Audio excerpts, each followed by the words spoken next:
Dale, Muy bien, Sergio, todo tuyo. bárbaro, muy bien.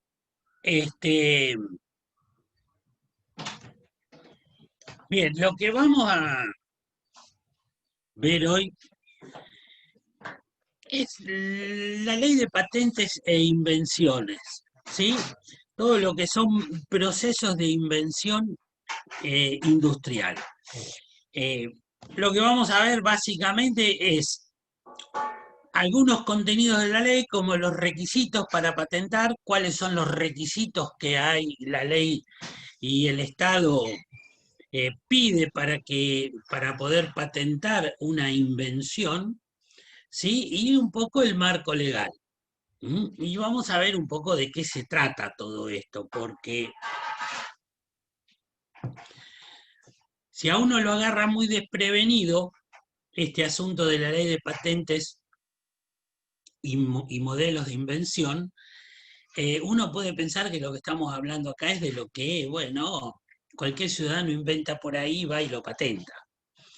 Eh, Sí, también, pero esa es la parte menos importante de toda esta ley. Como recién estábamos charlando un poco con la profesora Corín Grato, de lo que estamos hablando acá básicamente es de conocimiento. Y el conocimiento los estados buscan protegerlo. ¿Por qué? Porque es, además, a ver, yo creo que en la historia, pero hoy en día con muchísima más razón, el conocimiento es lo que básicamente potencia a las sociedades, potencia a los estados, potencia a las naciones. Este, yo creo que, y como yo, mucha gente cree que la fisiocracia cuando decía que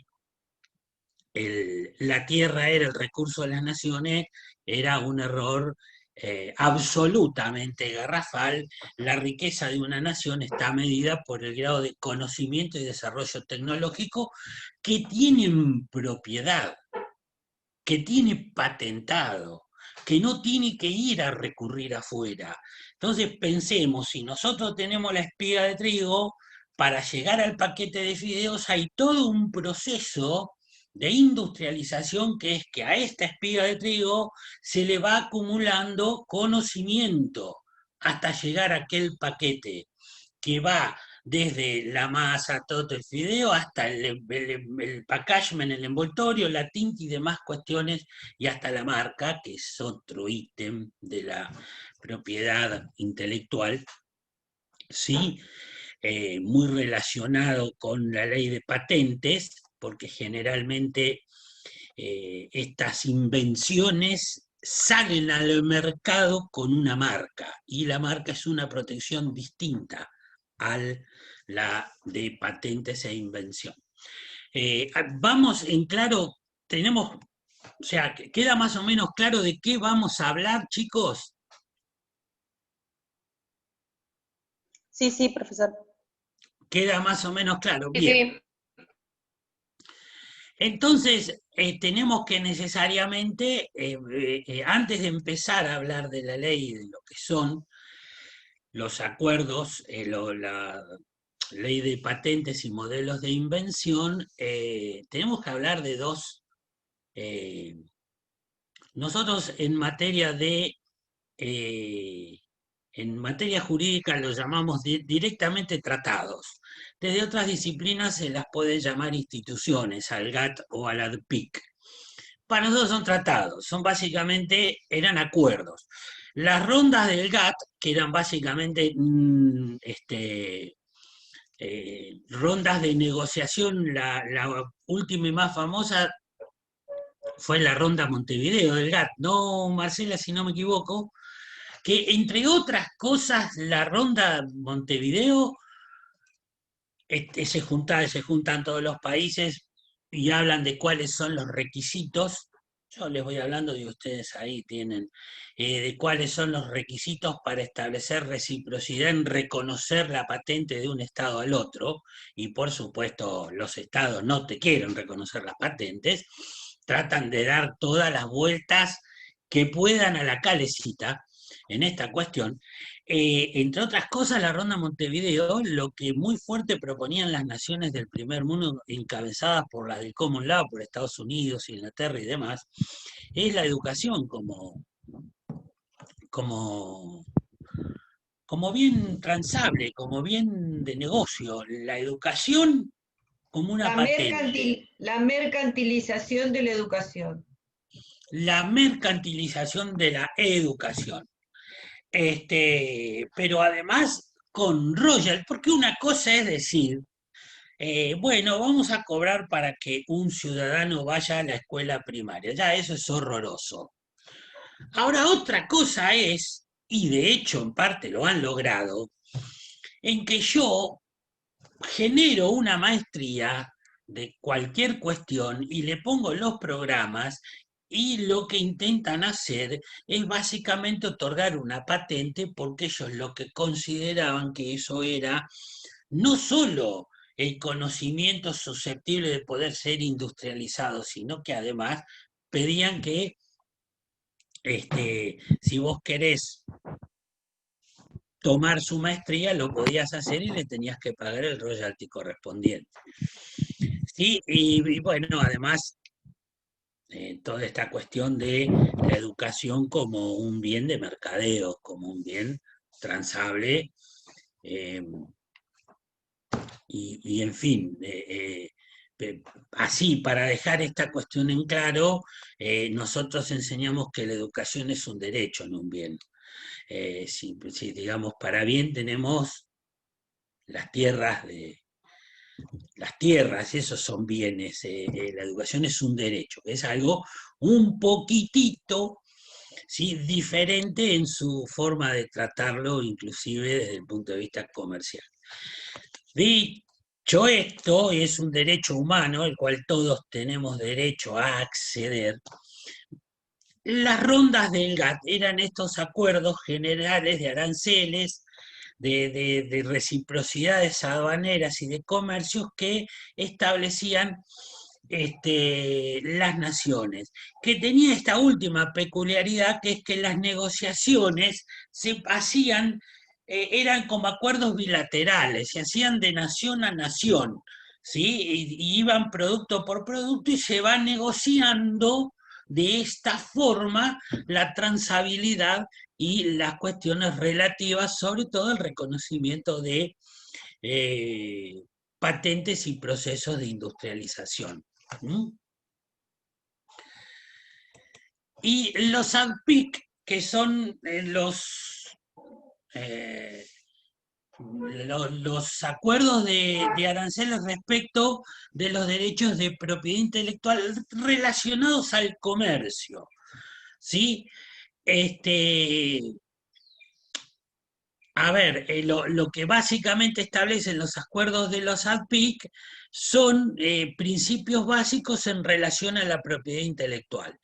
¿Sí? En una cierta forma, a ver, el primer acuerdo básico es que todos los estados tienen que de alguna forma reconocer el producto, el producido intelectual de un ser humano.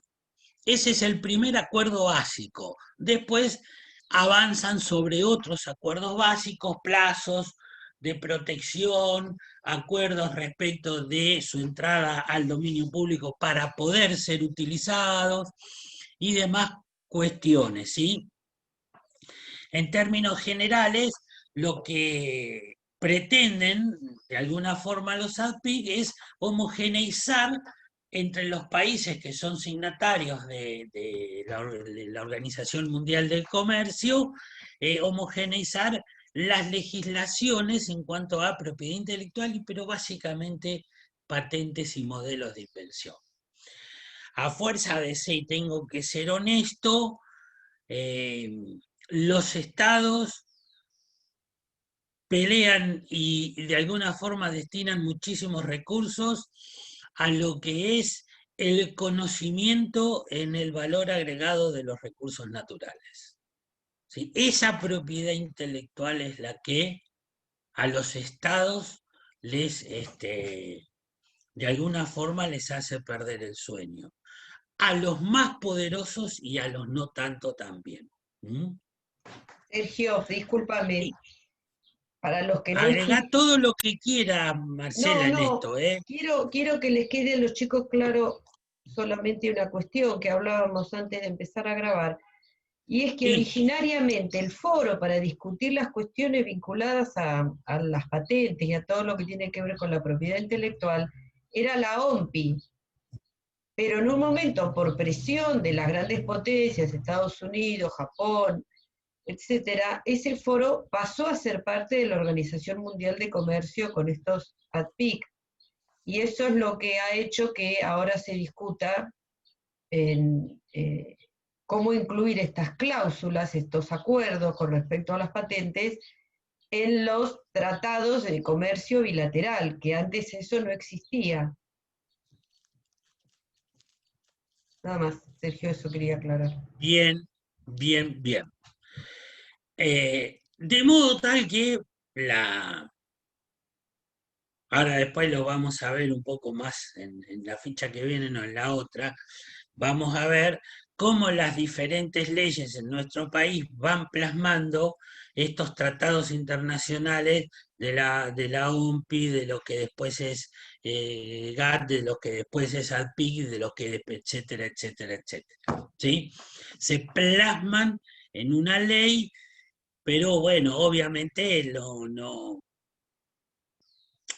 de alguna forma es complejo para los estados también, de alguna forma, salir a reconocer gratuitamente patentes y procesos, sobre todo procesos industriales, ¿sí? Tener que pagar royalty para crear en nuestro país, poder envasar la leche. Recién creo que se patentó ahora un envase totalmente argentino para envasar leche larga vida. Imaginen de qué estamos hablando, estamos en el 2020, muchachos. ¿Eh? Y el envase, ¿vieron el tetrabric, el envase del tetrabric o de la leche larga vida? Bien, tiene procesos y tiene procesos industriales los cuales hay que comprarlos afuera. ¿Sí? Se paga un royalty para la utilización. De modo tal que eso se imagina que los estados luchan mucho por, de alguna forma, patentar y de alguna forma producir este, conocimiento para no tener que salir a recurrirlo afuera, porque ¿qué es lo que sucede cuando recurrimos afuera? Tenemos fuga en dólares, porque se compra en dólares. ¿Sí? De a poquito vamos a ir viendo todo esto, cómo funciona. ¿Mm? ¿Hasta aquí vamos, chicos?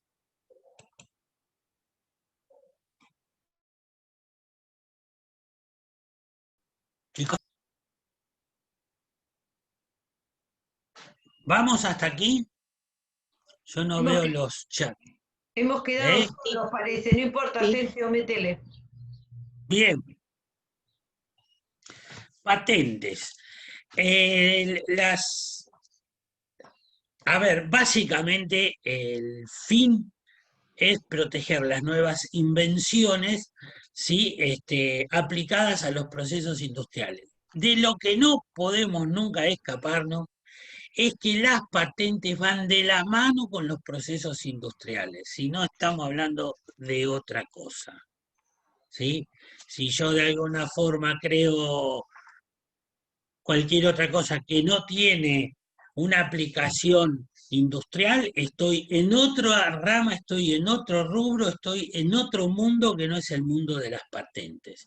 Las patentes tienen necesariamente que ver con la protección de los procesos industriales, ¿sí? Ojo, chicos, que esta es una pregunta de final, ¿eh? Y que muchos no la pueden responder. Esta es una condición sine qua non para que una invención pueda ser patentada. Cuando les preguntemos cuáles son las condiciones, nunca se tienen que olvidar de mencionar que sea un Un objeto. proceso que sea susceptible de aplicación industrial. Exacto.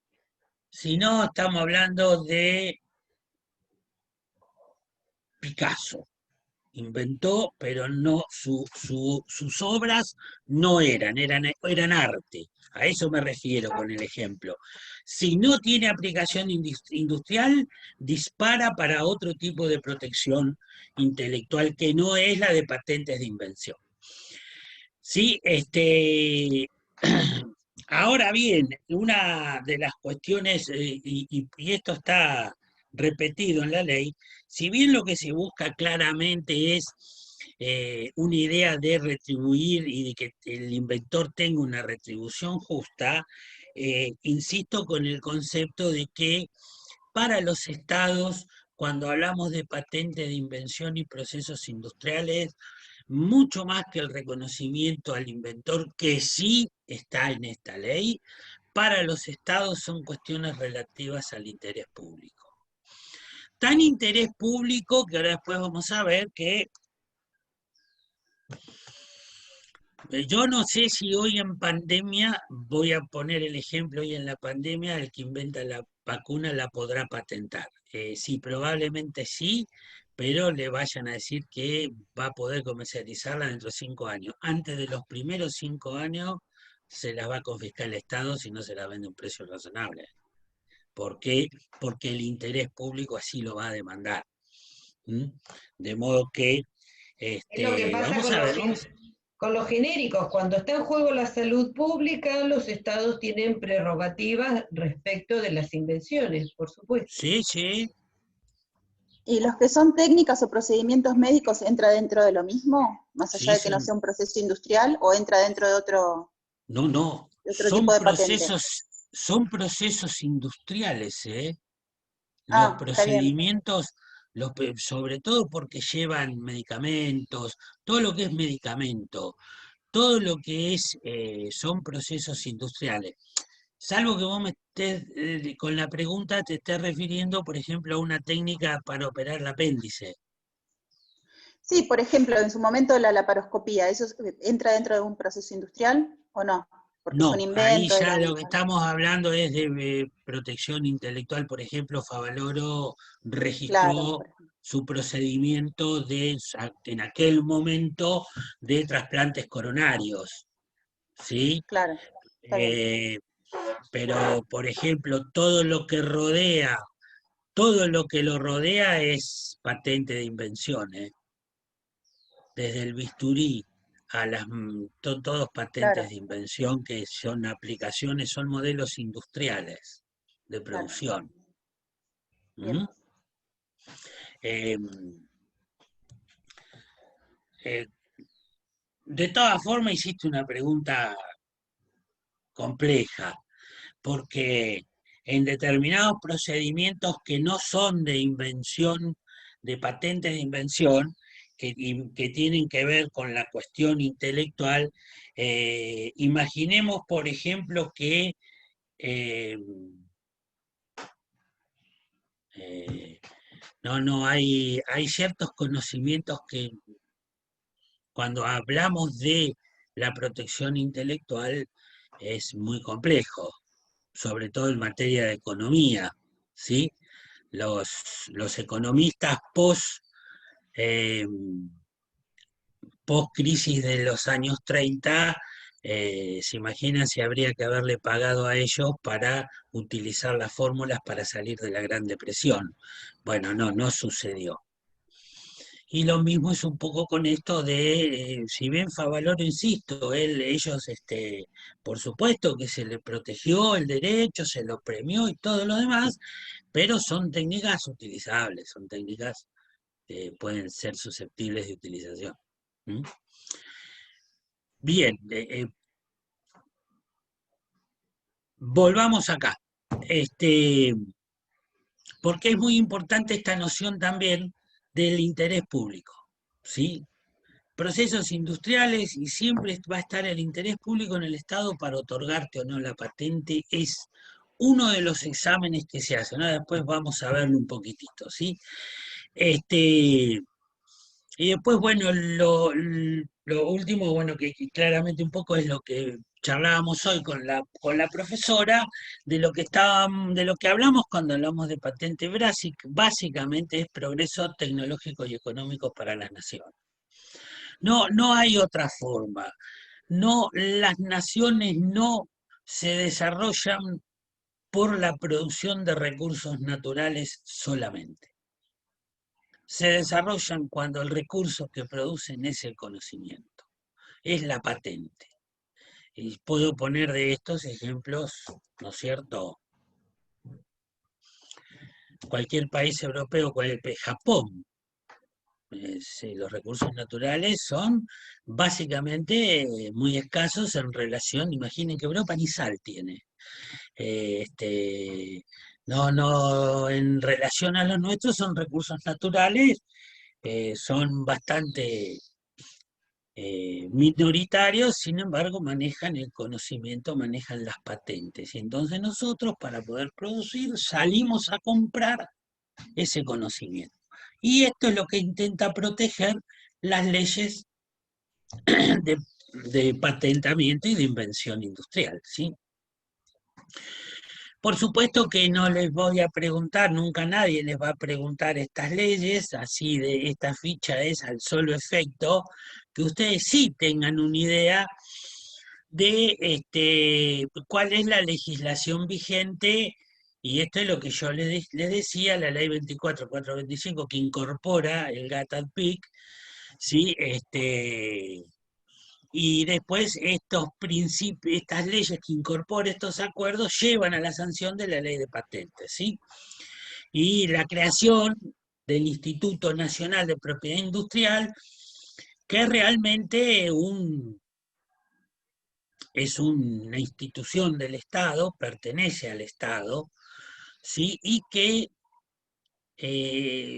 cuando uno lee los fallos en relación a... Vieron que los abogados somos muy de leer la jurisprudencia, porque lo que hay que tener en claro es cómo interpretan los jueces la ley que uno está leyendo, en este caso que estamos nosotros estudiando. Cuando uno lee los fallos hay una constante, y los jueces suelen no discutir que la primera evaluación a si un invento es patentable o no es del Estado, y ellos van de atrás. Y vos para decir que está equivocado tenés que venir con prueba, ¿eh? Estamos de modo tal que el Estado, fíjense hasta dónde reserva su poder, en este punto de las patentes de invención. ¿Mm? Esta ficha la voy a pasar así más rapidito porque, bueno, respecto de la Constitución, de la cuestión internacional, acá tenemos a partir de 1994. Ustedes piensen que todo aquello, hay legislación de esta que es anterior, y que está vigente por los plazos de protección en algunos casos y demás cuestiones, pero la cuestión internacional está muy, muy, muy cruzada por, primero, los tratados internacionales, algunos con rango constitucional, ¿sí? Que algunos traen aspectos relacionados con las patentes y la propiedad intelectual en general, ¿sí? Problema de cuando se entra en conflicto esos tratados con las leyes argentinas, y acá tenemos un problema que es de jerarquía legal, que es algo que ya nosotros vimos en la primer clase, que se va a dilucidar siempre en favor del tratado, ¿sí? Hoy estoy fatal para recordar los nombres, pero el Pacto Económico, Social y Cultural, ¿sí? Latinoamericano tiene algunas disposiciones relativas a estas cuestiones de la propiedad intelectual. Tenemos en esto el Tratado del Mercosur, que por supuesto para los tratados signatarios hoy prácticamente, imaginen esto, no está funcionando, pero nosotros elegimos parlamentarios para el Parlasur. De modo tal que es una institución que ya está pasando a tener condiciones supralegales, se las denomina, que de alguna forma generan normativas que están por arriba de la normativa del Estado. Y el Estado las tiene que cumplir. Sí, entonces aquí también hay una cuestión que a tener muy en cuenta siempre respecto de la cuestión internacional de este, qué debe prevalecer, que siempre está ahí abajo la cuestión, si nuestra legislación nacional o los acuerdos internacionales, ¿verdad? Este, yo en términos generales es muy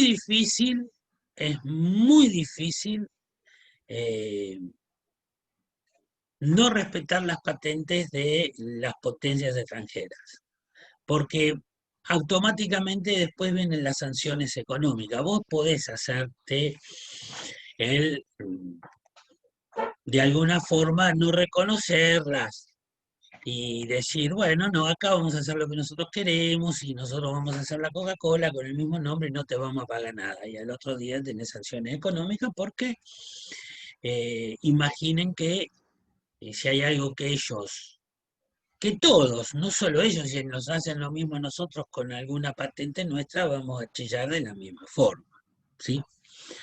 Eso es así. Muy bien.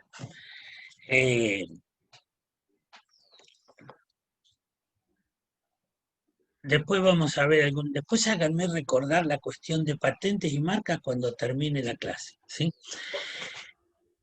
Otra cuestión que hay que tener en claro, pero muy en claro, ¿sí? ¿De qué forma acreditamos nosotros los ciudadanos, ¿sí? Nuestro título de propiedad respecto de un invento, ¿sí? Y hay dos títulos que otorga el Estado, es decir, el INPI. La patente de invención y el certificado de que esa patente de invención es un modelo de utilidad industrial. Estas dos cuestiones, patente de inversión y certificado de modelo de utilidad, son los dos requisitos, son las dos títulos por los cuales yo voy a acreditar que la invención es de mi propiedad. ¿Sí? ¿Estamos? ¿Y quién las otorga esas? El ¿El INPI, Estado? el El INPI. Estado, el Instituto Nacional de Propiedad Industrial, que es creado por las leyes, fíjense en esta ficha, acá eh, crea el INPI. ¿Sí? Esto lo otorga el Estado. Ahora después vamos a ver también en alguna pasada, hay un tema que es, a veces el Estado te otorga la patente de invención vencido el plazo de protección, lo cual genera muchísimos inconvenientes esto. Pero bueno, vamos a verlo esto un poquito después. ¿Sí? A su vez, la ley dice cuáles son los requisitos para yo poder lograr estos dos títulos y acreditar una invención. Y en este punto la ley pide que la invención sea nueva, sea una cosa novedosa, ¿sí? Entrañen una actividad inventiva y sean susceptibles de aplicación industrial. ¿Sí? Estas son los requisitos que se necesitan para que un descubrimiento sea susceptible de invención, de patentamiento o de poder acreditar estos títulos. Miren, para que ustedes tengan una idea, de todo el conocimiento que se produce en las universidades nacionales, en la Universidad Nacional, vamos a tomar la nuestra, la de Mar del Plata, son muy pocos las patentes que se han conseguido. Marcela, ¿o me equivoco? No, no te equivocas. Es un mecanismo muy complejo el de patentar y además es caro y además, como es una ley, y como todas las leyes es territorial, si uno quiere realmente patentar un producto que supone que va a tener un impacto económico importante y que va a ser una pegada, lo tiene que patentar en distintos países y para eso tiene que ir a la oficina de patentamiento de cada uno de los países, volver a iniciar el trámite y volver a pagar los impuestos y los cánones que hay que pagar. O sea que no es no es una pavada, no es que voy, me registro y ya está. Es complicado, es largo y es oneroso. Entonces eso, bueno, desanima a algunos inventores a patentar. Sí, ¿Eso sí, cómo sería? Perdón, porque uno paga, pero después le pagan o no. sí, claro. Una de las cosas que da la patente es el monopolio sobre la comercialización por el plazo de protección que es de 20 años.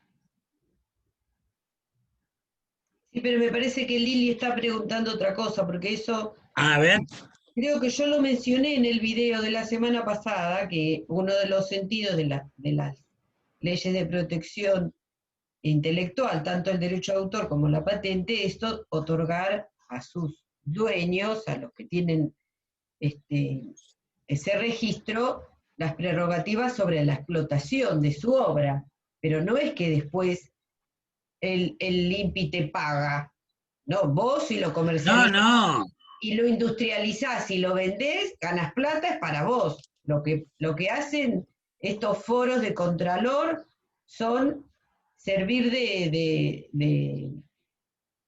árbitros cuando se presenta uno y dice, este Una producto vez, que se está claro, fabricando, yo tengo la patente, lo está fabricando el nieto este de acá al lado y está ganando plata con un producto que inventé yo. Bueno, si eso se puede demostrar, después se irá a la justicia y sí, tenés un resarcimiento, pero en principio no es que al registrarlo ganas plata. no, no, no, no, no. Plata se gana con la producción industrial y la comercialización posterior. Pero si vos sobre un invento tenés la patente de invención y el certificado de modelo utilidad otorgado por el INPI, bueno, le vas a poder reclamar los daños y perjuicios a todo aquel que lo use, o sea, esté produciendo tu invención sin pagarte a vos, sin haberte contratado a vos. Miren, ¿Sí? el mate, la bombilla esta que tiene un cosito abajo que es para que vos sacás la bombilla con ese redondel. ¿Cómo se llama eso, Sergio? Bueno, yo no Y tomo ese, mate, así que justo me fui a meter en un ejemplo que no puedo ni no, explicar. vieron que hay una bombilla que tiene un platito abajo, que Sí, es como para sí. sacar la yerba para arriba, Bueno, eso lo esa bombilla. inventó un señor y lo mostró en una feria, se puso a fabricarlo en forma casera, lo mostró en una feria, no le pareció que era un golazo, bueno, quería vender 100 mates y hacerse unos mangos, pero alguien que lo vio se dio cuenta que era un golazo y se puso a fabricarlo y lo patentó él. Y el tipo no pudo, por más que protestó, marche preso, porque si él no lo había patentado, el otro le ganó de mano y lo patentó primero y chau, perdió la posibilidad de reclamar porque no pudo demostrar que él había sido el primero que lo había diseñado. Si lo hubiese podido Perdón, el acreditar, proceso en ese caso, sí, creo que sí, iba a sí, dale, preguntar lo Rosana. mismo, Sergio. Y en ese caso, la idea, ¿cómo sería el patentamiento de idea, lo de derecho de autor que habíamos visto antes? No, No, en el claro. ejemplo que da la profesora Corin Grato, si aquel primero, o sea, pero estamos hablando de una prueba diabólica, pero eso la ley lo contempla, y pues sigue el mismo criterio que la propiedad intelectual. Si aquel primero puede acreditar que la invención es de él, el juez te lo va a reconocer, pero ¿cómo lo acreditas? Porque ¿cuál es el problema que trae en este mundo de los derechos registrables? El registro vale título. Entonces, Claro. yo lo que no Una vez discuto, registrado ya no tiene más. y una vez no registrado, me tengo que valer de prueba que es muy compleja. Miren, hasta ese punto es así, que, bueno, las bases de datos de las patentes son de acceso libre y son mundiales, porque eso se difunde, ni bien uno registra una patente, eso pasa a formar parte de esas bases de datos internacionales y cualquiera puede acceder. Supongan que yo inventé algo y lo registré en Argentina, en Uruguay, en Chile y en España.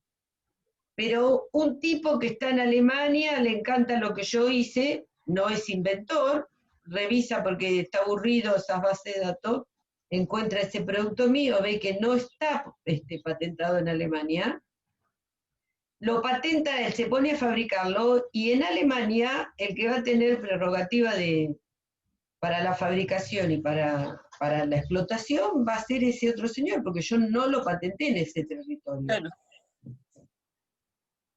Seguro, Marcela, que hay gente que está aburrida y hace... No, que tiene como problemas. aburrida. Pero hay gente que se dedica a esto, Que chicos. se dedica a eso, sí, porque Marcela dijo que esté aburrida y revise base de datos.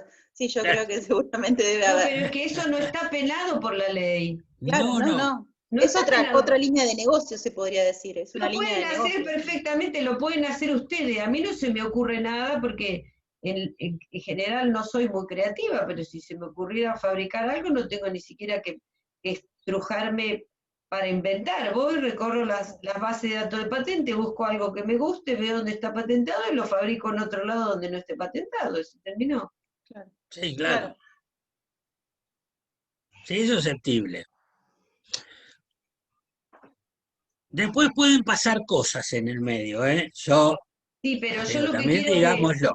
que vean los chicos es que este espacio del tema de las patentes y del registro y de las bases de datos es un espacio de trabajo para nosotros invaluable, porque Uf, antes de empezar con todo este cachengue, que ya le decimos que es largo, que es lento, que es oneroso, una persona que tiene un invento recorre esas bases de datos, que eso se llama estado de la técnica, recorre el estado de la técnica, todo lo que ha inventado vinculado con este objeto nuevo, a ver si vale la pena registrarlo o no, y empezar con todo ese trámite. Si uno encuentra que eso ya está registrado antes, ni arranca. Y nosotros somos los que aprendemos a buscar en bases de datos. Entonces, muchas personas recurren a expertos en búsqueda de base de datos antes de iniciar el proceso de patentamiento. Ese es un ámbito de trabajo para nosotros que nos va como anillo al dedo porque justamente estamos formados en esos recursos.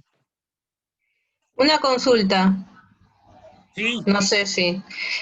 Cuando se patenta también hay que ver el tema del material, ¿verdad? No tengo el...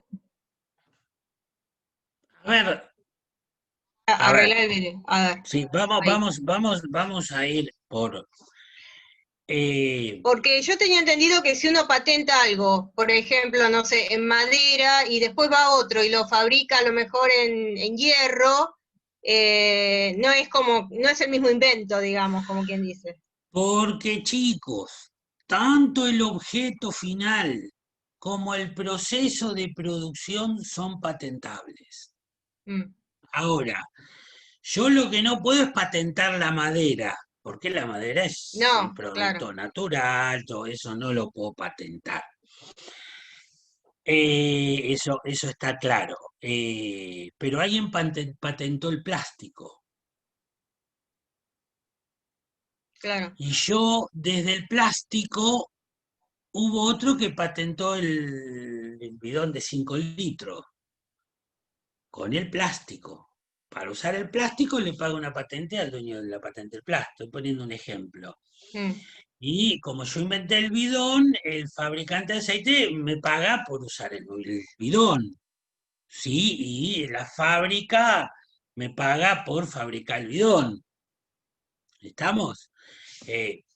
Todo es susceptible de patentamiento.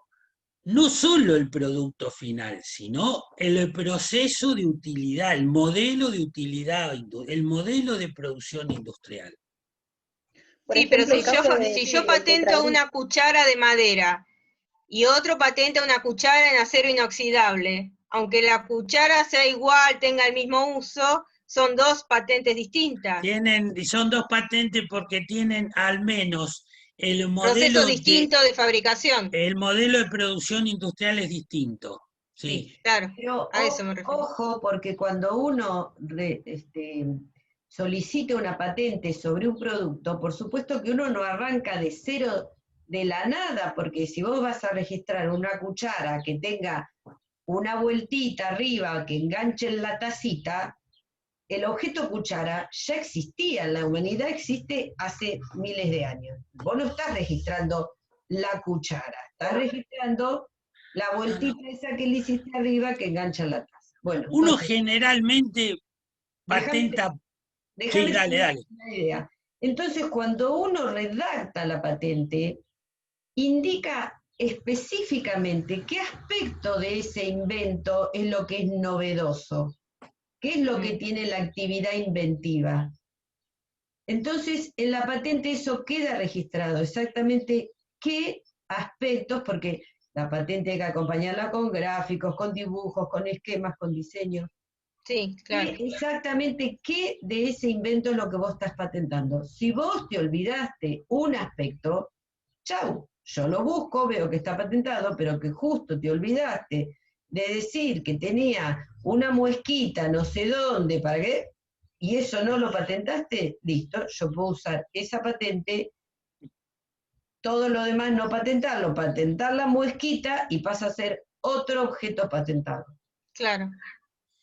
Sí, por eso son básicamente, sacado algunos casos muy particulares, lo que se patenta son procesos de industrialización. Un ejemplo muy claro surge con las ollas. La olla es olla, la olla no se patenta, yo no puedo patentar una olla, es una olla, ya está patentada, o no, es un artículo. Ahora, la olla Essen es una patente de invención susceptible de aplicación industrial. Ahora, y le pusieron la marca Essen. Después tener la Red Cooper. Es otra olla de aleación, de cerámica, con bronce, que sí es una olla para cocinar también. Es un modelo de producción industrial distinto a aquel y le pusieron de nombre una marca Red Cooper. Siempre hay que estar muy ligado a las marcas en esto, pero lo cierto es que esos procedimientos de producción industrial son distintos.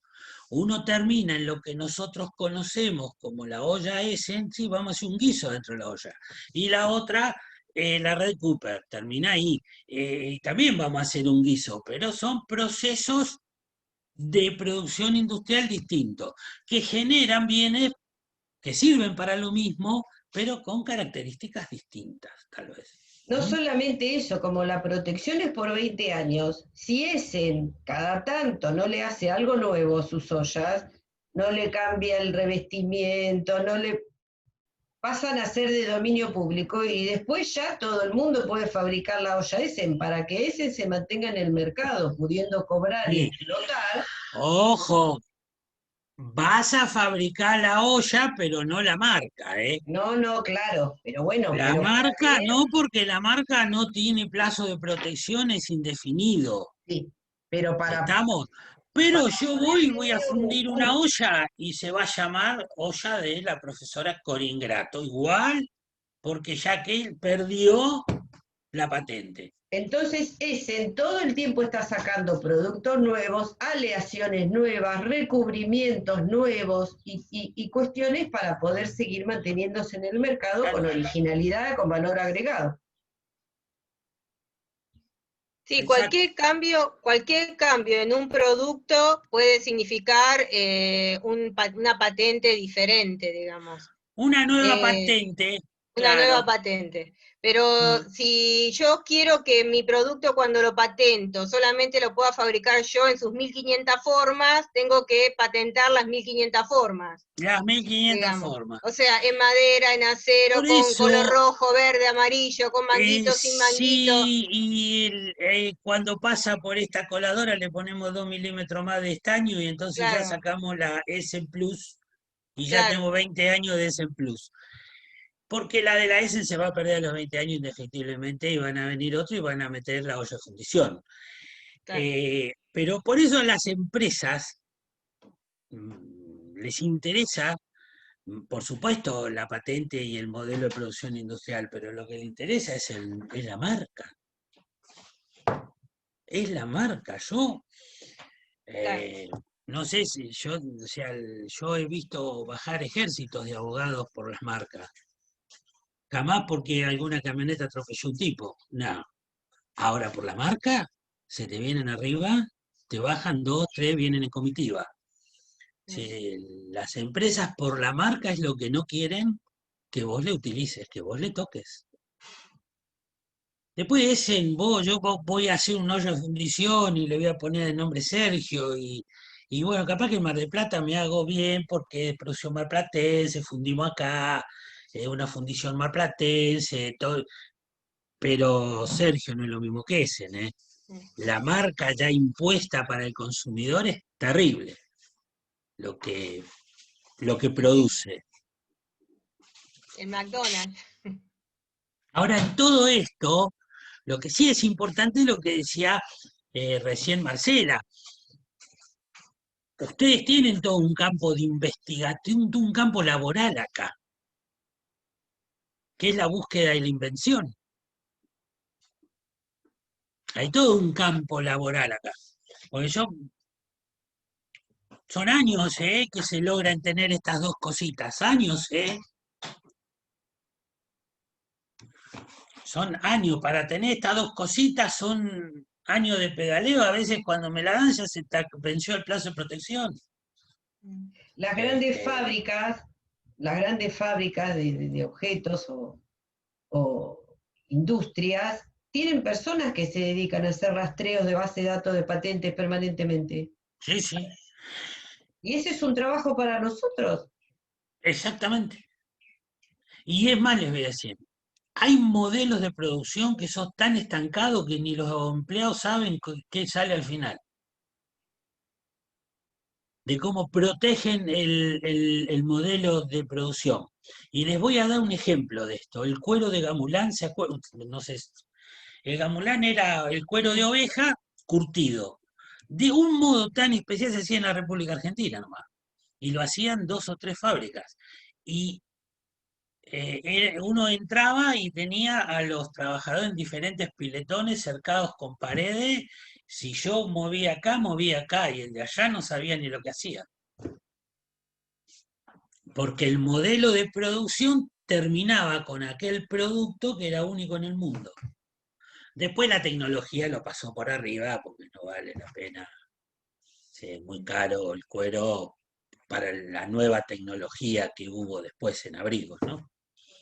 Igual Pero- hay otro aspecto que es que cuando uno desarrolla un producto que sabe que va a ser un golazo, supongamos la fórmula química de la Coca-Cola, entonces entra en una disyuntiva y ¿por qué? ¿Qué hago yo? ¿Lo patento? Pasa a ser público. Está bien que nadie lo puede fabricar, pero dentro de 20 años lo puede fabricar el planeta entero, porque se vence la patente que lo protegía. Entonces, ¿me conviene patentarlo o no me conviene patentarlo? Y que sea para siempre secreto y que nadie sepa cómo es la fórmula de ese jarabe. Sí, lo patentaron y usan la marca Coca-Cola y si no, tomás Manaos. Así es. Sí, no. Sí, pero es así y no es fea, ¿eh? Pero bueno, ya está. Sí, sí. Bueno, derecho de inventor y título. Yo me olvido que estamos grabando. Vamos a grabar y después charlamos, porque si no se va a hacer eterno esto subirlo, ¿eh? Vamos a terminar y después charlamos porque hay cosas interesantes después. Bueno, esto es un poco lo que hablábamos hoy, la diferencia entre el derecho de inventor y el título de propiedad. Y sigue, sí, la lógica de la ley de propiedad intelectual, pero vuelvo a insistir en esto, después queda sometido a la prueba. Yo voy a poder salir a decir, miren, la profesora Coringrato me robó el invento. Bueno, probalo, porque está en principio patentado a favor de la profesora Coringrato y a partir de ahí va con un 90% de posibilidad de rechazar y de oponerse al uso de todo el planeta, ¿sí? Por eso que dejemos esto en claro, que es constitutivo del derecho casi el registro, ¿sí? Es constitutivo del derecho. No, por eso hay que registrarlo, para no tener que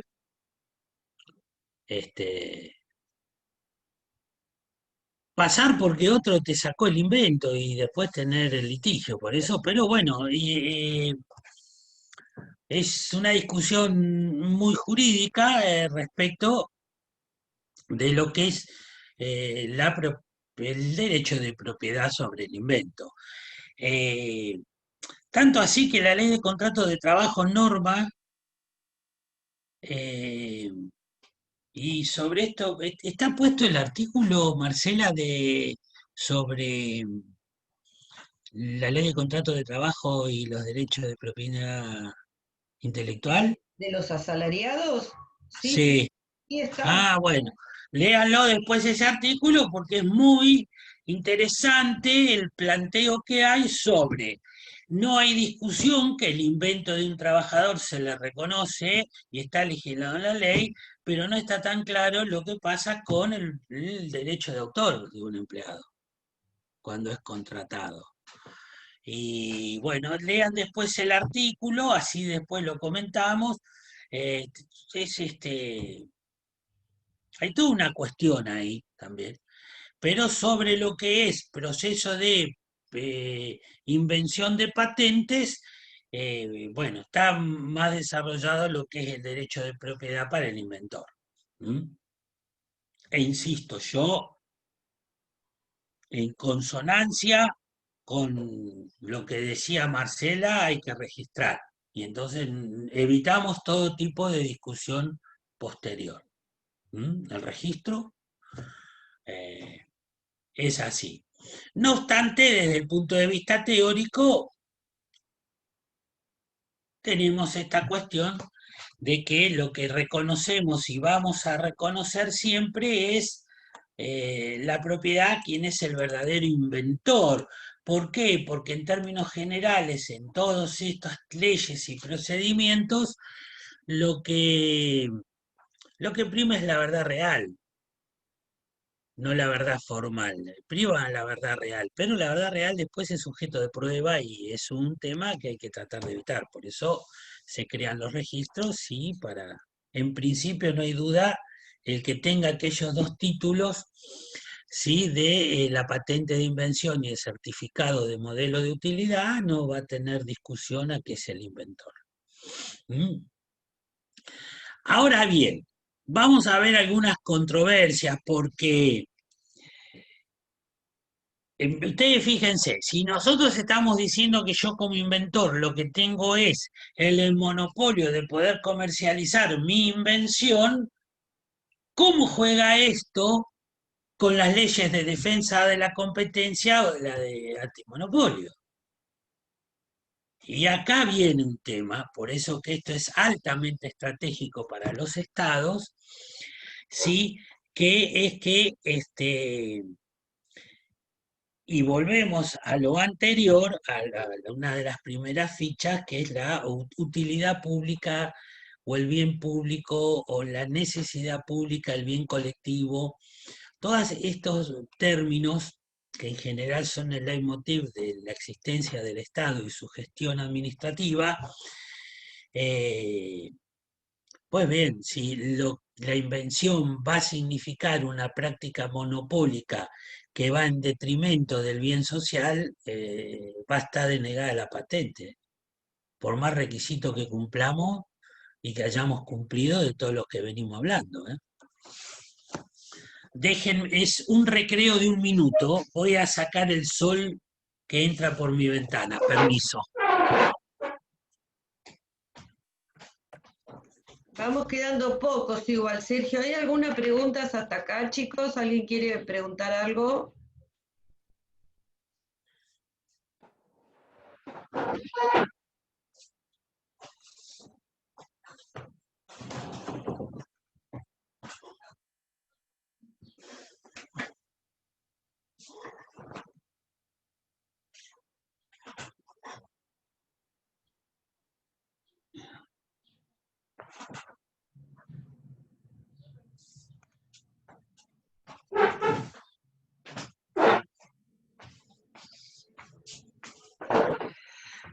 Ahí está. Esto es un jardín de invierno, entonces, ¿qué pasa? Cuando el sol empieza a entrar es terrible. Bueno, veníamos viendo esto, que esto es la primer controversia que surge en relación a lo que estamos hablando, es que lo que estamos protegiendo es precisamente en otras leyes de alguna forma condenado. ¿Sí? La práctica monopólica es algo que los estados no quieren. ¿Por qué? Porque lo que perdés competencia, perdés precio y ponés en cabeza de uno solo, ¿sí?, la totalidad de la producción de bienes y servicios. Esto no se puede.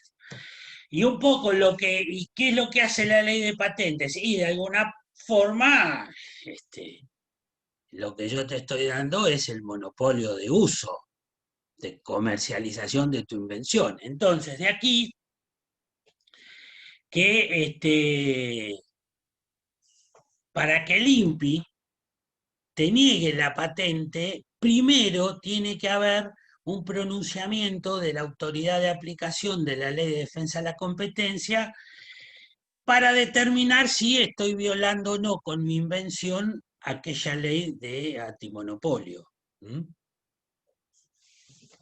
¿Entendemos un poco esto de qué estamos charlando? Sí. Sí, pero es como que Sí. es encontrado la situación. Si yo estoy proponiendo Totalmente o encontrada. patentando algo nuevo, novedoso, como lo pide la ley y demás, Sí. pero a la vez lo estoy patentando justamente para que no me lo robe otro, para no tener competencia, y estoy violando la otra ley de antitrust sería, o de anti... La ley de defensa de la competencia se la denomina así, una ley antitrust o antimonopolios. Claro. Estas leyes existen en todos lados del mundo y lo que básicamente no quieren es que las empresas, a partir de comercializar o de alguna forma ingresar al comercio y ser la única que ofrece un determinado bien o servicio, te pongan los precios relativos por las nubes. Entonces la patente siempre va a tener que dejar algo como abierto para que te la aprueben. En la medida que el INPI vea que es una práctica anticompetitiva esta patente, te la va a mandar para que dictamine la autoridad de la Oficina de Defensa al Consumidor y Defensa de la Competencia. Perdón. Sí, así es.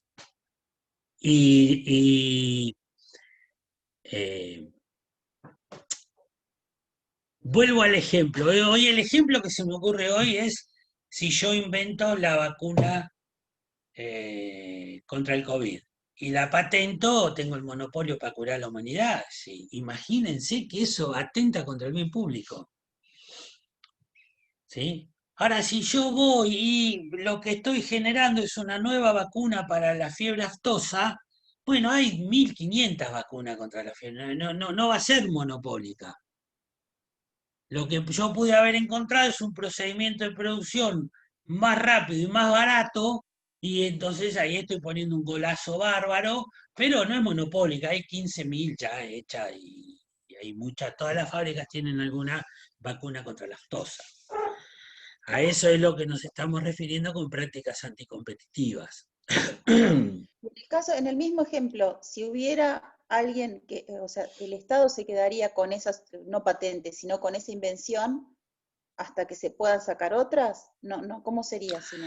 En el Por ejemplo, caso, por ejemplo, si me estás poniendo de ejemplo el ejemplo que yo puse, que es el de caso la COVID, vacuna, sí.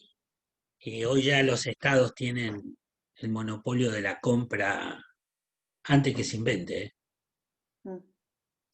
De hecho, el decreto de necesidad y urgencia del 15 de marzo, que no me acuerdo el número ahora, el primero que establece el monopolio de compra por parte del Estado de todo lo que son, todo lo relativo al COVID, barbijo, guantes, todo lo tiene monopolizado el Estado. Por eso cuesta tanto conseguir un termómetro. Por eso cuesta tanto un respirador, no creo que te puedan vender. No creo que no creo que te lo vendan. Porque pueden ir preso, ¿eh? Sí, todo va al Estado y el Estado reparte. Pero ¿por qué? Porque es el momento de crisis.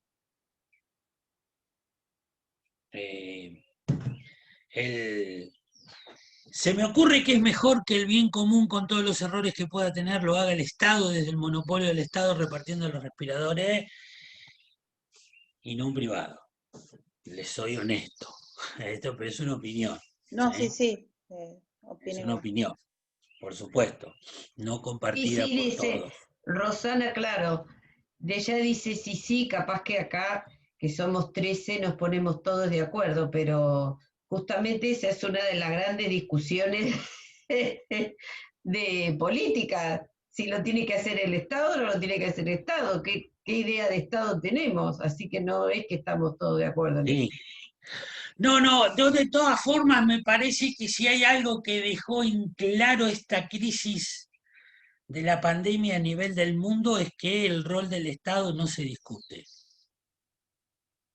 Los países aún del primer mundo, con medicinas muy desarrolladas, pero no así tan desarrollada en la masificación de la medicina, terminaron con muchísimos muertos. Esto es así. No. Y fíjense ahora, pues, ahora están. Creo que lo que dejó claro es que el Estado no puede estar ausente en momentos de distribuir el bien social. En este caso, el bien social son todos aquellos elementos que atemperen el impacto que tiene el COVID. Creo que esto quedó así y acá creo que entraron a copiar los respiradores ajenos y a nadie le importó mucho, ¿eh?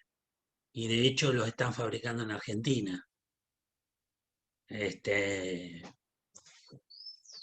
Cuando llegó bueno, nada, de esto estamos hablando, ¿no? De estas cuestiones. Bien,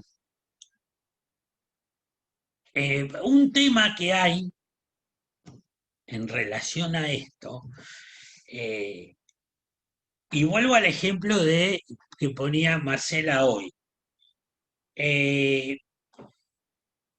Ella inventa algo, no lo patenta, yo me lo copio, voy y lo patento. Y entonces aquí, para reclamar en juicio, aparece que el éxito de esto va a estar en las medidas cautelares. ¿Sí? La ley argentina no prevé las medidas cautelares en el desarrollo, pero esto yo creo que es hacia adrede.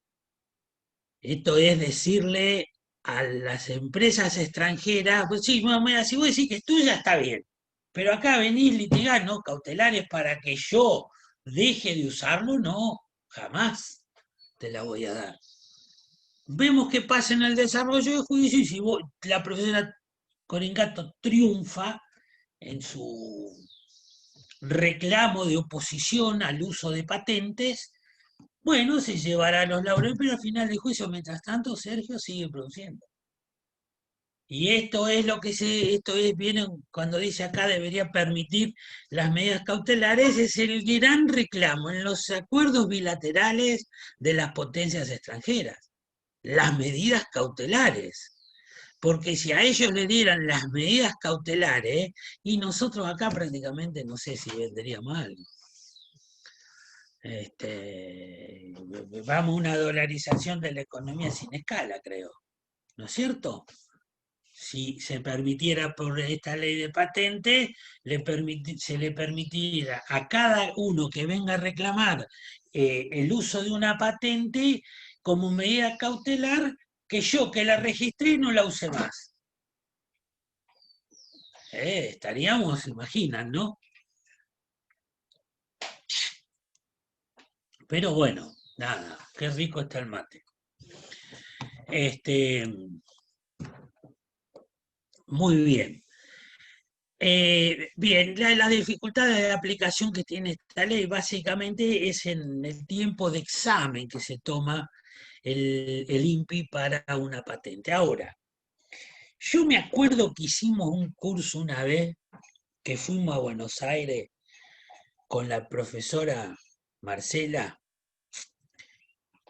¿Te acordás que habían dicho la cantidad de bicicletas que había patentada en la República Argentina? No, Sergio, yo no me acuerdo qué es Enevo, querés que yo me acuerde Bueno, qué número de bicicletas, pero sí, fuimos a hacer un curso, fuimos al INPI, que está ahí al INPI, sí. Bueno, en Paseo yo Colón, pero como, miren, años ya, Sergio, de eso. sí, sí, era una cifra que era por miles. Había miles de patentes de bicicleta, porque Argentina fabrica mucha bicicleta de muy buena calidad. Entonces, ustedes imagínense que, claro, el examen para saber si yo mañana voy con una nueva bicicleta, para saber si es patentable, el examen entre miles de matrices, bueno, es altamente complejo. Es mucho más complejo que el de una vacuna, les diría, en determinada producción de bienes industriales. Bueno, una de las dificultades que tiene en la aplicación de esta ley es ese, es el estudio examen de la patentabilidad, que a veces lleva más años que el plazo de 20 años de protección. Y si no hay medidas cautelares, mientras están estudiando, estamos produciendo todos. Pero bueno, yo vuelvo a insistir, esto no hay que despegarlo de las marcas, porque ahí después lo que va es la marca, ¿sí? Es la marca y después la especialización en la industrialización y la marca. En bicicletas de carrera, en bicicletas todoterreno, en bicicletas de paseo, en bicicletas, bueno, esto es como cómo funciona. Por eso que en la búsqueda de archivo de las patentes de las bases de datos, y es trabajo que para ustedes es de todos los días, ¿sí?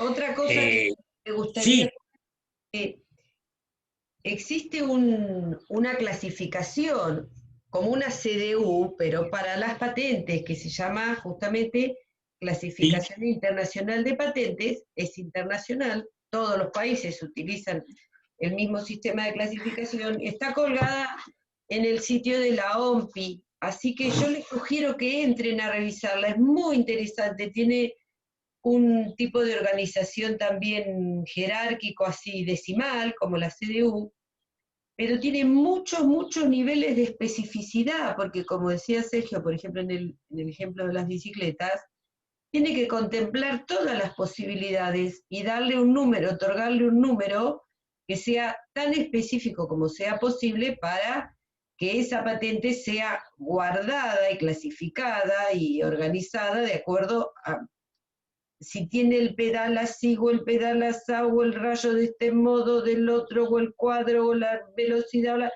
bueno, entren y revisen, es muy fácil de recorrerla, como si fuera la CDU, y van a ver hasta qué nivel de detalle existe en esa clasificación, y sí, eso sí, claro.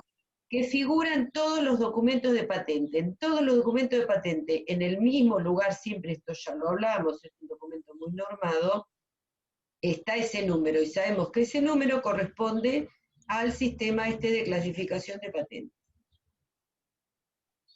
Sí, otra de las, bueno, después lo charlamos un poco más. Este es un poco más de lo mismo, un poco más de reafirmar que el tema de que no haya eh, medidas cautelares de prevención para la utilización de un modelo en disputa, bueno, genera problemas. eh, Genera problemas, pero yo insisto, creo que esto es de alguna forma, bueno, vamos a producir y después vemos quién tiene quién tiene la invención del asunto. ¿Mm? Eh, bueno, el tema de las patentes biotecnológicas, yo siempre lo ponemos en la clase por la cuestión relativa básicamente La cuestión medioambiental y la cuestión de las fumigaciones y la cuestión de los venenos, los agrotóxicos y todo lo que eso por un costado del camino de las patentes estas biotecnológicas y por el otro costado del camino todo lo que hace a la cuestión de la bioética o a la cuestión de, por ejemplo, las semillas que son híbridas, las cuales algunas empresas quieren patentarlas, de modo tal que si vos sembrás soja sea la mía, no otra. Y sobre todo esto se ocupan grandes titulares en los diarios todos los días, y un poco entonces para saber de qué se trata esto de las patentes biotecnológicas, que tienen muchísimos caminos, no uno solo. Pero lo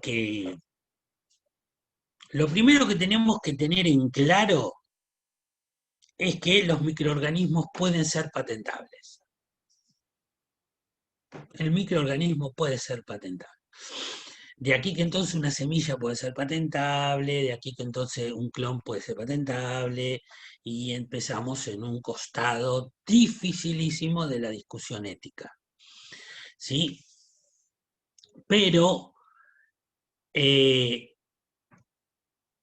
en la medida que un microorganismo cumpla con los 3 requisitos que ya conocemos, que sea novedoso, que traiga una actividad inventiva y sea susceptible a actividad industrial, está muy claro que es patentable. ¿Cuándo no va a ser patentable el microorganismo? Bien, cuando puede conducir su propia duplicación, ¿sí?, en condiciones normales y naturales. Entonces, en la medida que un microorganismo se reproduce, ya no puede ser patentable. En la medida que un microorganismo no se reproduce, puede ser patentable. Y entonces aquí vienen las semillas híbridas. Las semillas Claro, híbridas porque es soja que yo entierro, que yo cosecho, pero que no se reproduce. hay que volver a comprar otra vez a la Tengo que empresa volver a comprar. productora. Esto ha traído problemas terribles a nivel de la naturaleza, porque originariamente cuando, cuando los pequeños dueños o los que alquilaban pequeñas tierras sembraban, por ejemplo, una variedad de maíz o de trigo, guardaban una parte para resembrar al año siguiente de su propia producción. Y además cambiaba con el vecino. Yo te doy una bolsa de mi semilla, vos me das una bolsa de la tuya, y entonces se empiezan a cruzar y a Sí, salir. necesitaban hacer rotación de cultivo, porque necesita Pero, rotación de cultivo la tierra. claro, pero no es Acá ahí te la donde comen, sino acá no se rota nada. a lo que Acá yo te voy comen la es a tierra. lo siguiente: estas posibilidades de intercambiar, primero de guardar semillas para resembrar al año siguiente y después de intercambiar con los vecinos, lo que ha producido es una variabilidad genética que ha impactado fuertemente en la naturaleza, dando toda la pluralidad de productos naturales que tenemos, que es riquísima. Al terminarse eso, porque con estas cláusulas que existen respecto de las patentes, al terminarse eso, al impedirle a los pequeños productores agropecuarios que siembren la semilla que les quedó del año anterior y tienen que comprar solamente la que comercializan, que además es híbrida, entonces no se puede guardar para el año siguiente porque esa la planta si no nace, porque no se No nace. reproduce. Entonces se terminó este mecanismo que ha garantizado siempre la diversidad biológica. Entonces ahora han cambiado todas las cuestiones culturales alrededor de la siembra y la cosecha de los cereales y las distintas variantes vegetales. Tiene un impacto Exacto. enorme, enorme en la cultura y en la productividad y en el rendimiento de los pequeños productores del campo. No, no, es así. Las grandes marcas de semillas, bueno, ellos patentan el híbrido. porque cumple con aquellos requisitos. Y del otro lado está toda la oposición, ¿verdad? Bueno, en fin, es Y al así. respecto de, por ejemplo, lo que se descubre o procesos o lo que genera el CONICET, por ejemplo, con las investigaciones, en Sí, base a las investigaciones que hacen, por ejemplo, no sé, para filtrar arsénico de la tierra o ese tipo de cosas. Eso se puede patentar, queda patente, pertenece al Estado, se no, no, no, patenta igual sí, con el nombre del investigador, ¿cómo es? no, no, no. Primero, no toda producción de conocimiento científico, vuelvo a insistir, es patentable, ¿sí? Pero si vamos a suponer que sí, bueno, acá lo que tenemos es, eh, las leyes de contrato de trabajo van a proteger siempre la figura del inventor. ¿Sí? El inventor va a ser un sujeto humano. Después, a partir de ahí, la institución puede ser dueña de la patente para comercializar. ¿Sí? En este caso, el CONICET. Es el artículo, Generalmente, por hay un ejemplo, vamos a artículo, los barbijos. Vieron que el CONICET generó barbijos que combaten el COVID, matan el virus. La patente es del CONICET y la marca, creo, es CONICET, pero los fabrican dos empresas privadas. Han vendido la fabricación a las empresas privadas. Y los investigadores, no, desconozco, pero deben estar cobrando el royalty también correspondiente. Los inventores. de todas maneras, esto tiene que ver con el artículo ese que mencionabas hace un rato Y sobre la propiedad en el caso de los inventores asalariados, que lo van a tener ahora, mañana, en el bloque de la clase de hoy. Avancemos, Sergio, porque mira la hora que sí, es. vamos, no queda nada más ya que mostrarles un fallo que, bueno, un poco el que yo te mostré al principio, que en la medida que los procedimientos patentados son utilizables con fines que sean de investigación, aún en empresas privadas con fines intelectuales, bueno, se los puede utilizar, ¿sí? Se los puede utilizar. Si este es un fallo que, bueno, después lo van a tener ahí colgado. Acá tienen los autos, son dos laboratorios que por lo que peleaban, ¿qué pasó? Bueno, no sé qué puse ahí, que por lo que básicamente litigaban era por el cese del uso de la patente. Pero bueno, lo que le dice la Cámara es, pero mire, lo estaban usando para investigar y precisamente desarrollar otro polimorfo, no el suyo. Y bueno, nada, me pareció que era muy claro en punto a una excepción de poder utilizar una invención con fines que son, insisto, de investigación o de o con fines intelectuales, como dice el fallo. Por mí ya estamos acá, deja de grabar nomás Marcela, que seguimos charlando así, si no